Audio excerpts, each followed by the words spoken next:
Chapter 4. The Mysterious Public. Grammar.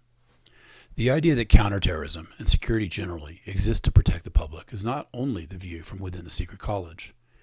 At least in the United States, government action, such as funding the Department of Homeland Security, must be taken for some articulable public purpose, or else it is unconstitutional. Statutes, therefore, generally begin with a statement of public purpose. Public here is mostly a gesture. To survive constitutional review, Congress must only articulate some public purpose. That is, here public basically means not private. Congress cannot take money from people via taxation, or more directly, and simply give it to individuals in their private capacities. Which is not to say that individuals cannot benefit and others suffer some harm from government action. Almost any regulation shifts wealth. In shifting wealth, however, Congress must provide some sort of public justification. So here, the concept of public can only be understood vis-a-vis its opposite, private. That is, neither public nor private has much content. The public to whom laws are dedicated, that the security community serves, like security itself, is a horizon for thought, understandable in conjunction with other abstractions, and is instantiated in particular settings. Ambivalent dualities abound. Ironies immediately arise. In the very public act of establishing Homeland Security, Congress created a realm of secrets, protected information. But, turning back around, the very notion of secret logically implies the countervailing idea of the public, those from whom the secret is kept. As discussed in the preceding chapter, secrets are a form of knowledge, hence secret college. At the same time, we also speak of public knowledge. Things that are public are known, or at least knowable. Indeed, shared knowledge, at least knowledge of a place or other context, is part of what constitutes a public. But what if the shared knowledge is of the existence of secrets, that is, awareness of not knowing? After terrorism, and after governments publicly create agencies that operate in secret, people know that they do not know, that they are all passengers on some airship of fools. In Humiliation, a song about targeted killing by drone, the National captures the mood. The surprise of the week is that I never heard the sound. Awareness of not knowing inspires conspiracy as explanation. While it is tempting to dismiss conspiracy thinking as delusional, sometimes conspiracies indeed exist. Somebody knows, plans, spies, and at some point acts. Terrorism requires planning, preparation, and so does interdiction. Some wars are conducted in secret. Such people must be among us, waiting for their opportunities, or just picking up this and that at the store on the way home to Bethesda. Too much thinking about conspiracy, however, erodes the very notion of public knowledge, which converges on official account, not too far from party line, unbelieved. Public knowledge comes to be regarded as tactical rhetoric, with the approximate candor of press releases and advertisements. In a spooky time, the public square becomes a hall of mirrors, and the truth is widely suspected to be out there, held by others. None of this is entirely new. Conspiracy is as old as politics. That said, there is no reason to think that suspicion is constant across time and place, and we seem to be living in a particularly suspicious moment.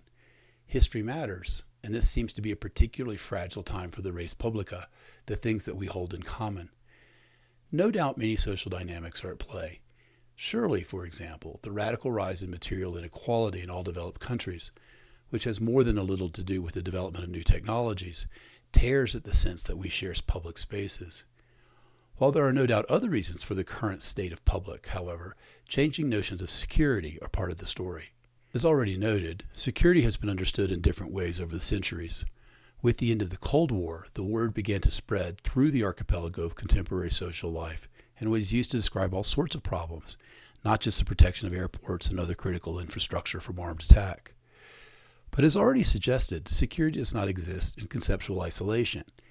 As the foregoing few chapters demonstrate, security implicates other notions, often dyadic, like secret, public, known, anticipated, risk, uncertainty, and so forth. Taken together, such concepts constitute a conceptual grammar, or, to change images slightly, a matrix of thought. Changing the meaning of one word in the matrix affects the meanings of others. Some such changes are inevitable, even if the nature of the change might not be obvious in advance. The conceptual grammar with which security is thought is responsive to circumstance, and therefore articulated in different ways at different times. Changing notions of security thus imply changing notions of the public. As a result, what may superficially seem simple, such as the idea of the public that the secret college serves and for which the U.S. Congress legislates, turns out to be quite mysterious, shifting. Unsurprisingly, the evolution of the conceptual grammar seems somewhat clearer in hindsight. Here is an interpretation of the recent past that might be helpful. Like globalization, security evidently gestures effectively if vaguely towards something important about the times. The connections between the words is more intimate than it appears to be at first blush. In the years between the fall of the Berlin Wall and 9/11, much attention was paid to connections amongst things until then separated from one another and thought separately too. The world seemed to be knitting together, and there was much talk of networks, assemblages, neoliberal markets, and the like. Old particularities would be relegated to the dustbin of history. It was a moment. New awareness of connections, whether or not new in fact, brought new anxieties. What was lost? What if such channels, upon which we evidently depended, suddenly stopped? In particular, what if bad things flowed? Rapacious capitalism, migrant criminals, calls for genocide or terror, data breaches, strange disease, contaminated food, carbon dioxide from coal plants thousands of miles away, financial contagion.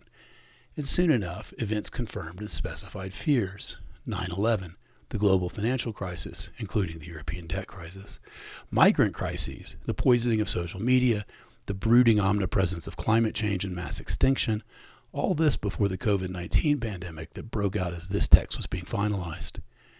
Networks connected us, but sometimes to carry out terrorist attacks, to ship drugs, arms, or slaves, to steal data, elections, and perhaps our sense of self. The nation, indeed vehement nationalism, came roaring back, now also organized as a network. The moment, the honeymoon, was over. The contemporary was seen to be global and for that very reason insecure, vulnerable to dangers arriving unexpectedly. Here again, airports serve both as familiar instantiation and as metaphor. A revealing moment occurred in the wake of 2016 New York and New Jersey bombings. London Mayor Sadiq Khan was visiting New York at the time of the bombings, and perhaps feeling less pressure than usual while overseas. As a liberal and a Muslim, Khan attracts more than his fair share of negative attention. He blundered into a political minefield when he suggested that counterterror preparedness is part and parcel of living in a great global city. Critics, including keen tweeter U.S. President Donald Trump, pounced, while his defenders muttered defensively about context. And context certainly does matter. That same year, the EU experienced 142 failed, foiled, or completed terrorist attacks, with the largest proportion occurring in the UK. Indeed, Khan's own city experienced a narrow miss when 2 would-be suicide bombers were apprehended after they asked Twitter followers to help them pick from the final short list of targets. By way of contrast, recall older notions of security centered around wars among independent nation-states. Through the Cold War, the purpose of the military was to provide security against foreign adversaries, albeit sometimes abetted by spies. In the darkening of the New World Order epitomized by 9/11, it became clear to the security community that the enemy was not just without the walls. Terrorists were members of the public, our own people. The public had become a mystery containing secrets. This sense of the enemy among us was not unprecedented. Few things are. Irish terrorists struck in England from time to time. Anarchists killed a U.S. president. But that was Ireland in the one case, and that was a long time ago in the other. September 11th changed everything, it was said over and over again, and a lot did in fact change. But September 11th was the deadliest event in a long string of bombings, shootings, trucks run amok in urban centers. In consequence, the security community received more powers to surveil and control. As a result, the public became, if not exactly the enemy, both the object of inquiry and the terrain on which security was achieved or not, all the while remaining the raison d'etre of security in the first place. Every contemporary discussion of an attack touches on whether or not the perpetrators were known to security services, public surveillance, the gathering of information that might prove to be useful, or that might suggest some threat has come to be expected. The secret college serves the public by watching, guarding over, monitoring. Worries about government overreach in the name of security were voiced immediately after 9/11 and have hardly subsided. The public's relation to the secret college grew even more ambivalent in the literal sense of simultaneously contradictory. security seems to have metastasized, and anxiety about security measures has kept pace. To recapitulate, the practice of security raises questions about the public that the security community serves. Public is understood in terms of private and vice versa. Public is also understood in contrast to secret, even if not strictly private, information, which mirrors earlier discussion of secret as akin to security. But a society riven by secrets is hardly to be understood on public terms. Conspiracy and spookiness seem more apt descriptions. Globalization provides networks for the transmission of unexpected dangers in the heart of the social order. The metastasis of security thinking, the understanding that danger is internal to the social order, terrorists within the walls, making the public the terrain and object of security, raising public fears about the security apparatus. All of which is intended to demonstrate how abstractions like security or public provide a grammar, but only a grammar, through which to think and discuss shifting circumstances. In what follows, we turn to circumstances and discuss two settings in which the public was instantiated. First, the public is the terrain of the counterterrorism police practice known as behavioral detection. Second, when an attack begins, what does the public, the people actually there at the time, do? How do such instantiations help us think about the source of public we might wish to be? Behavioral detection. As the 9/11 attacks conclusively demonstrated, numerous terrorists could not only hide in crowds, they could coordinate and ultimately carry out complex attacks. For the secret college, a key practical question was how were terrorists to be detected and interdicted before the attacks actually began. An experimental ethos arose in airport security, and behavioral detection was an innovation. Behavioral detection refers to a collection of tools and techniques that, used properly, enable operators to identify and so respond to abnormal and potentially dangerous activities in critical infrastructure sites like airports. A particular policing unit in the UK was widely regarded as having cracked the code and devised a comprehensive methodology for the detection of terrorists hiding in the murky waters of a crowd. Like alchemy, their methodology was and is a secret, but their results, as evidenced by arrest records, were pure gold. Senior policing and security figures were keen to know what worked and why. In due course, Mark was invited to join their training program. Behavioral detection is conducted alongside the use of a variety of standardized tools, including so-called first-generation biometrics, notably fingerprinting and facial recognition. Second-generation biometrics are already here. ATM-like machines that can ostensibly detect lies are already being tested. The near future promises smart corridors filled with sensors to detect abnormal bodily signals. Much behavioral detection, however, is low-tech and high-touch. That is, humans observing other humans in order to detect suspicious behavior. Such behavioral detection relies on culturally situated understanding of what is ordinary and what is not, and deserves further investigation. The U.S. Department of Homeland Security's Transport Security Administration, TSA, alone spends over $1 billion per annum observing human behavior. Most European countries and all major European airports now operate detection programs of variable quality. International airports have become technical universities in which a narrow ethnographic gaze is being trained on crowds each and every day. The training Mark received was in the Behavioral Detection Screening System, BAS, which began life in Boston's Logan Airport and quickly spread around the world. Richard Reed, the shoe bomber, was taken into custody at Logan. Done right, BAS is a counter-terrorist policing system that does far more than watch the public in an airport. Highly skilled officers assess an airport's behavioral environment in order to make subtle adjustments that will disrupt the baseline behaviors, so as to elicit responses that can then be interdicted. Rather than passively wait for something suspicious to happen, one hopes before the attack begins, BAS creates circumstances to which people must react. The underlying premise is that those with malicious intent and weapons will react to such circumstances in discernibly different ways, thereby giving themselves away. The U.S. Homeland Security approach is a watered-down version of BAS, and the approach taken in several European airports is also a low-cost version, in which poorly paid former baggage screeners are promoted to monitor crowds. Such watered-down versions may be worth little. The U.S. Government Accountability Office assessed the TSA system in 2011 and concluded that the results were the same or slightly better than chance. In contrast, bass policing, in the UK at least, produces outstanding arrest results. As discussed in Chapter 8, the reason for using a watered-down system when a better one is available is explained by the airport police maxim. We don't make money, we cost money. While it would be irresponsible to discuss sensitive operational matters, it is possible to give a feel for behavioral detection. In the course of one afternoon during training, the team with which Mark was on operational deployment encountered, inter alia, a young man carrying a significant quantity of cocaine.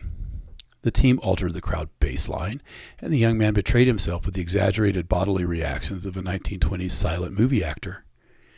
The team also stopped a man carrying a vast amount of cash while disguised as a priest. Later on, they identified and assisted a young woman who was traveling with an abusive partner under duress. These are the kinds of cases, and a fraction of the number, that a major airport deals with every day. But then things got really interesting. The team encountered a convicted terrorist who had been released under the Good Friday Agreement. The following is from the notes Mark took during a quiet moment later that day. I walked out of the conference room in the bowels of a regional British airport with the 12 other trainees. "Now for a bit of fun," said the senior trainer. "We'll chat on level 1, he said. "And if anyone says boo to you, say, 'I'm with him, I'm carrying a firearm, and the rest is none of your business.'" I held the door. The armed uniforms adjusted their protective jackets and weapons and followed us. They generally stayed quiet. The hierarchy was clear. The officers used personal mobile phones rather than radios. The more junior trainer came up to me, pointed at an information screen while saying, "You hear that? He's coming up in 2 minutes." I don't know where you stand on this, but to me, this man was a convicted murderer, and he's walking about like he never saw explosive in his life.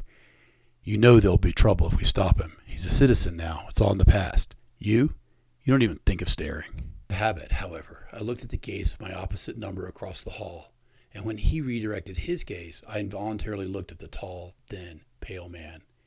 He glared at each member of the covert team in turn, smiled at us, and walked on. No one spoke. We reassembled behind a secure door. "It often happens," said the junior trainer. "They can see you, and you think you're hunting them. It's usually an ex-serviceman or special forces. He was a terrorist." The public under attack. What happens to the public during a terrorist attack? What do they do? What should they do? Since 2015, Mark has been exploring public behavior during terror attacks. He reconstructed a series of marauding terrorist attacks, MTAs, Milltown and Belfast, 1988, Glasgow Airport, 2007, the Westgate Mall in Nairobi, 2013, the Charlie Hebdo and Tallis train attacks in 2015, London Bridge and Borough Market in 2017, Duza D2 in Nairobi in 2019.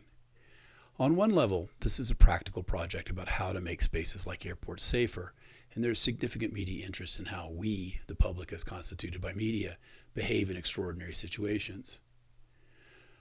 But paraethnography also opens the possibility of critique. Recall the demo. 10 minutes of running, hiding, bleeding, and dying, it would take time for Leviathan to arrive. The modern security bureaucracy cannot tolerate this. Force must be brought to bear and order must be restored. But bureaucracy, with its formal processes and procedures, lacks the agility. Therefore, it keeps people on retainer to handle such matters. Helicopters filled with black-clad specialists, individuals who say things like, "My business is killing." In those 10 minutes, though, and for just a little while longer, a life world is revealed and then hidden once more. Mark's work began with a study of emergency first responders. Ambulance crews with direct experience of terrorist atrocities describe encountering scenes that overwhelmed their senses and exceeded their training and experience. In short, terrorist attacks produced battlefield conditions. Their kit was lacking in the basic equipment carried by military medics, yet suddenly medics in the battlefield is what they were. After the 2015 Bataclan Theater massacre, for example, hospital workers received ambulance after ambulance filled with badly wounded victims. Their sense of horror only intensified when they saw that La Brigade de Sapeurs-Pompiers de Paris crews were using their own belts as tourniquets to stop victims from bleeding out. Members of the combat group RAID also described a sense of shock and professional inadequacy. As they attempted to clear the Bataclan in the dark, they wondered if the fire sprinklers had been triggered at some point, only to realize that it was not water, but several centimeters of blood that covered the theater floor. As they pressed forward under heavy fire, civilians grabbed at their legs, pleading for help and slowing their progress. It was hell. In Mark's project, first responders and combat groups have agreed that a greater emphasis on the public was needed as a first step in delivering aid and understanding behavioral environments. Responders want to train for better evacuation and work with special forces to learn about battlefield medicine. For their part, police special forces argue that if they better knew normal public behaviors, then they would be better placed to detect abnormal behaviors. At a deeper level, however, their training distanced them from the public. One Special Forces soldier who later went on to a policing role explained the problem bluntly. "You see," he said, "to us, at that moment, you are sheep. You are innocent and in the way, and our job is to herd you out of harm's way. The other side, their job, if they know what they're doing, is also to herd you so they can slaughter you." At present, in these circles, the public is an object to be moved, triaged, treated, protected, or eliminated. But this is an oversimplification. The public can do, or not do, many things, some better, some worse.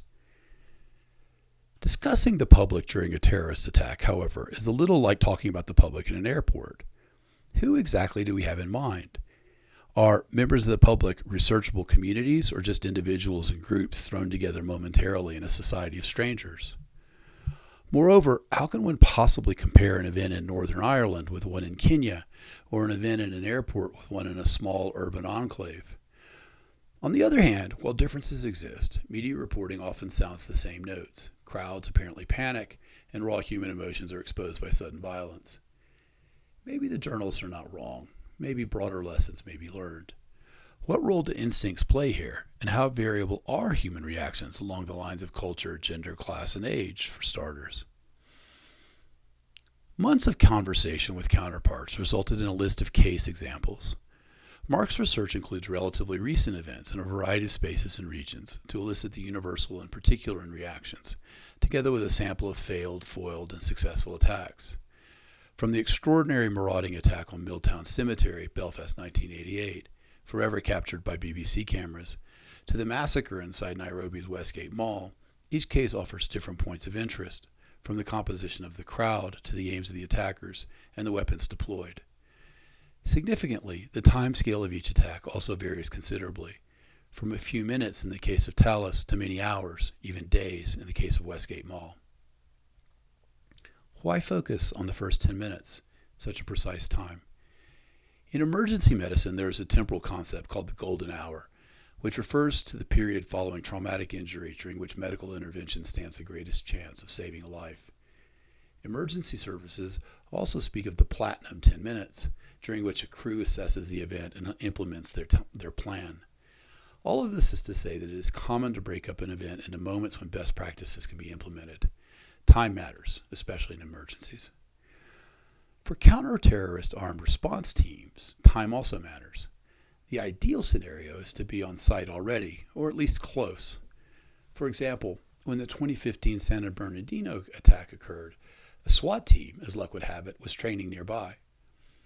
The 2019 Dayton, Ohio attack was over in less than a minute, as nearby police officers shot the shooter. In the usual case, however, the counter-terrorist team is not on site and must travel to the scene. Transport takes time. The hope is that sufficient kinetic force can be delivered within a matter of minutes, but this is often optimistic.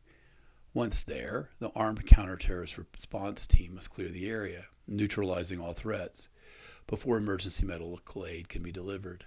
This also takes time. The window for the treatment of victims may close. The nature of wounds must also be considered. During recent marauding attacks, the assailants came prepared. The Kouachi brothers, who attacked the Charlie Hebdo office, carried a submachine gun, a shotgun, and M70 assault rifles. The M70 fires a 7.62 millimeter round, ammunition that is designed specifically to devastate a human body. One graphic description from one of several Tier 1 soldiers who had witnessed the effects of such munitions. Think about you and a friend working on a tree, and you fall backwards off the ladder and land for a wee while on your mate's chainsaw. Something like that, except worse. The efficacy of such weapons shortens the time the victims have to get stabilized. The description is important because emergency medical teams in Europe rarely deal with gunshot wounds, and certainly not large numbers of victims who were hit by 7.62 millimeter rounds. In short, the nature of a marauding attack, the weapons used, and the structure of armed and medical response suggest a reasonably clear period of time, about 10 minutes, during which time the public cannot rely on professional aid and may act in more or less effective ways.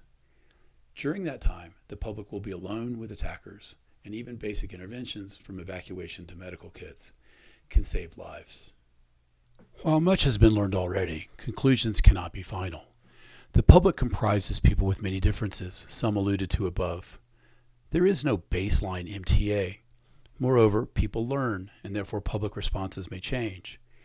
In the attack at the STEM School Highlands Ranch in suburban Denver, 2019, for example, students fought, slowing the attackers, and packed the wounds of victims until medics arrived. The death toll was much lower than in some similar attacks involving very similar populations, perhaps at least partially for these reasons. Columbine was 20 years earlier and a few miles away. School shootings with battlefield-style wounds are quite thinkable in Denver, and people responded accordingly. To what extent should institutions and organizations anticipate such events? Should people be trained for them? In an MTA, most deaths result from bleeding. In the United States, there is a movement to train students, teachers, and other civilian bystanders how to respond to an MTA, and in particular, how to stem bleeding until help arrives. What might such second aid training entail? Military institutions have the most experience of battlefield-styled injuries. Therefore, over a 2-year period, Mark interviewed members of U.S., Irish, UK, and French Special Forces units on the subject of battlefield medical care. The lessons were clear. In the first minutes, literally minutes, of a marauding terrorist attack, one needs to connect bleeding victims with full medical trauma care. Failing that, time can be bought for bleeding victims with 3 things: tourniquets, blood-clotting agents, and packing. The latter 2 can be combined in hemostatic dressing that both mechanically packs and delivers a chemical clotting agent. To work, tourniquets, blood-clotting agents, and packing materials must be applied correctly. Perhaps surprisingly, there are few practical obstacles here. The materials are quite inexpensive. A kit retails at about €5, with some new technologies coming online for the application of hemostatic agents. It's also quite possible to teach people without medical training how to deal with bleed trauma. Military forces do it all the time and are happy to teach others, training the trainers. One might imagine a future in which such second aid was taught in schools and in suitable voluntary agencies. Second aid kits could be located in airports, transport hubs, stadiums, critical infrastructure sites, and at public gatherings, much like defibrillators. A Europe-wide campaign could install and map second aid kits, like the recent campaign to map defibrillators, which has proved itself to be a life-saving measure. Who could possibly disagree? Public, culture, ethnography. As mentioned, from the perspective of the counterterrorism combat teams, the public are sheep, to be evacuated from the scene of the attack and then kept out while the professionals neutralize the threat. Among the many failings of the Westgate Mall attack were the reciprocal failures to get people out and to establish a secure perimeter containing the attack. Hours into the attack, the mall could be and was entered and exited in various ways. In contrast, from the perspective of the medical teams, the public are primarily trauma victims to be stabilized on the spot and transported to hospital as expeditiously as possible. Both perspectives on the public are important, valuable, and true in their way. Certain perspectives are integral to the performance of certain jobs. Counter-terrorist operators need to get innocent people out of the way. Emergency medicine treats people as victims. Sheep and victim bespeak expertise. The purposes tell us that define very different enterprises. But the public is obviously much more than either sheep or victims. The truth of the expert is by definition partial, at most a view on the public, but hardly a rounded understanding. While experts are also, outside of their jobs, members of the public, that understanding is idiosyncratic and casual. Everyone has an opinion. Professionally, experts know that the public is something more than sheep or victims, but what? Experts, and bureaucracies comprising experts, and taking jurisdiction over public life, confront the public as a mystery. Here the social sciences, and ethnography in particular, can help. Without quibbling over semantics, representing the public is much like representing a culture, the traditional task of anthropology.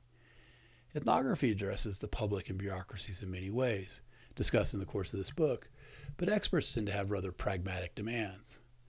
How, they tend to ask, can your presently abstract knowledge be translated into something I can use to help me do my job? Security experts of various sorts, ranging from unarmed airport police to counterterrorism teams, want to know more about what is normal behavior, or perhaps abnormal but harmless, and what signals that something more dangerous is afoot. Emergency personnel want to know what can be taught. School students in the United States are now routinely drilled in lockdown procedures and taught to prioritize their responses, run, hide, fight, in ways that the secret college determines will maximize their chances. In short, experts tend to treat the public as an object and scholarship as a resource that might help them achieve their objectives.